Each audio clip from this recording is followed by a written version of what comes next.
नमस्ते दोस्तों। आज मैं मौसमी आपके सामने हाजिर हूँ कुछ कहने के लिए। बात यह है कि आप सुनने के लिए मजबूर हो, ये बात तो है नहीं, पर मेरा मन है बोलने का। मेरा मन है कि मैं कुछ बोलूं। इस दुनिया में कोई मजबूर नहीं होता,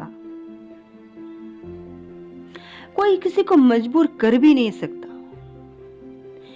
ये जो मन है ना, इस पर उसका भी, जिसका मन है उनका भी काबू नहीं होता। आज मेरे मन में मेरा काबू नहीं है। देखिए ना, मैं चाहती हूं कि मैं कुछ बोलूं, लेकिन जो उल्टी तरफ आप सुन रहे हो शायद आपको अच्छा न लगे, तो इसका मतलब आप मजबूर नहीं हो।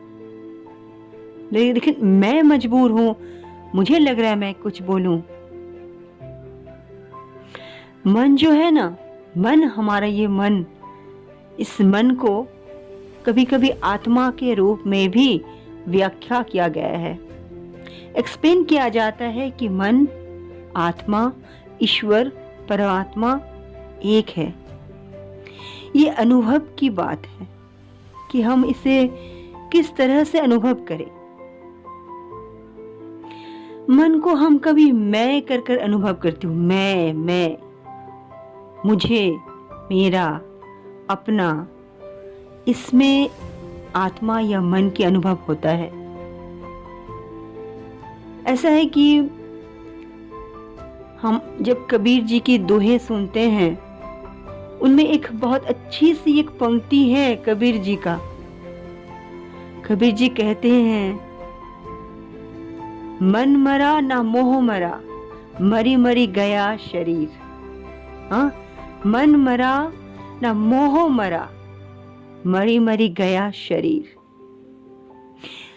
तो मृत्यु के बाद हमारा मोह नहीं मरता, हमारा मन नहीं मरता, हमारा सोच नहीं मरती, हमारा जो चाहत है, जो हम चाहते हैं, काम, लोभ, क्रोध, कुछ भी नहीं मरता।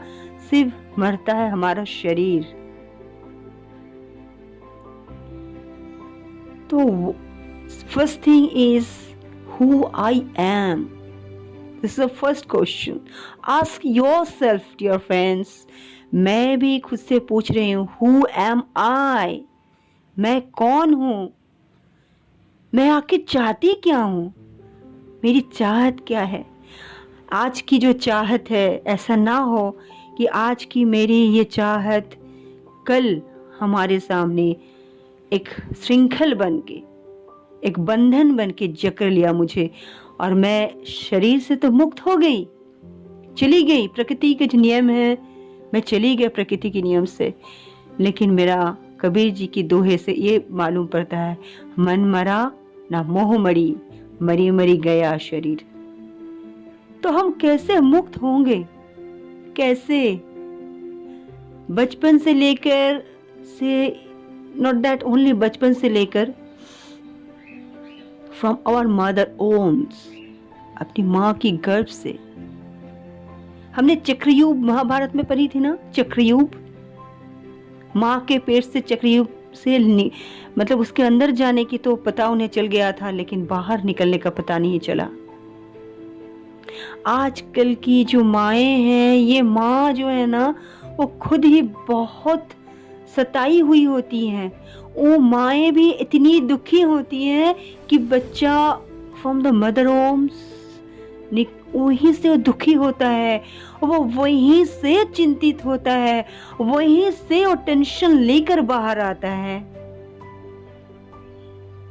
फिर जब तक वो बच्चा जिंदा रहता है, बड़ा होता है, बूढ़ा होता है, तब तक उनकी ये जो है ना दर्द छुपा हुआ नस नस में वो बहते जाता है।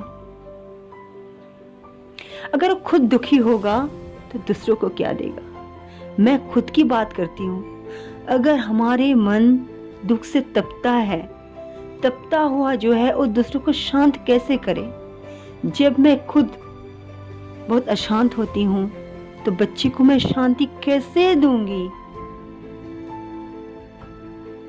हम अगर जलते रहें तो बच्चा कैसा शांति, उसका शांति तो मेरे पास है ही नहीं।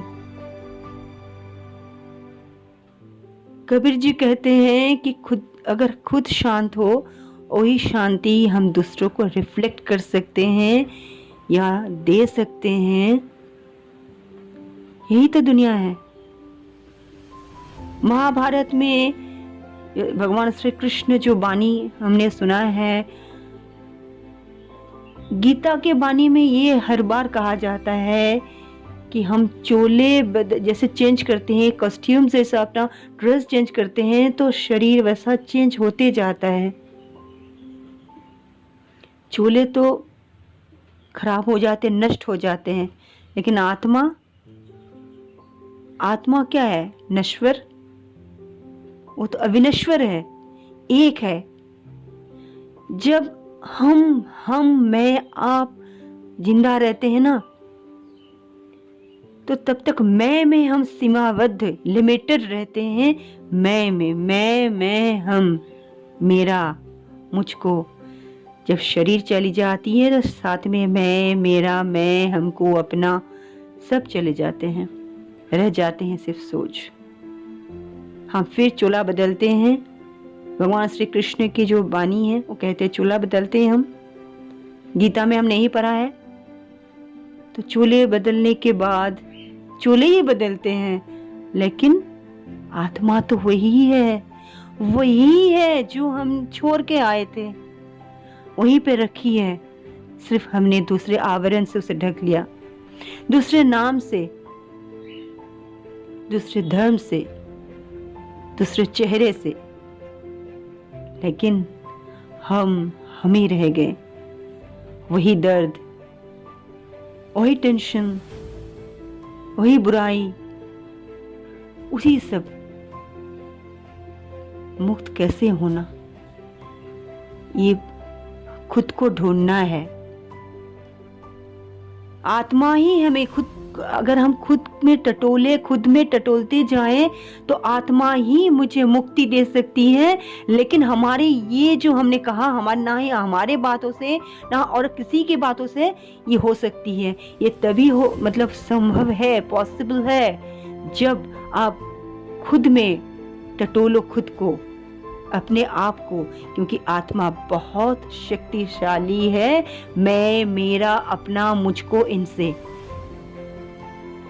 चलिए, हमने जो कहा, कहने को मन रहा, मन यानी आत्मा, मेरी चाहत, मैं, वो हमने कहा। खुश रहिए, अच्छा रहिए, अपने आप को टटोलिए, अपने आप से पूछिए, बहुत सा सवाल कीजिए, जवाब आप ही को मिलेगा। सवाल आपका है, जवाब आप ही को मिलेगा। नमस्ते।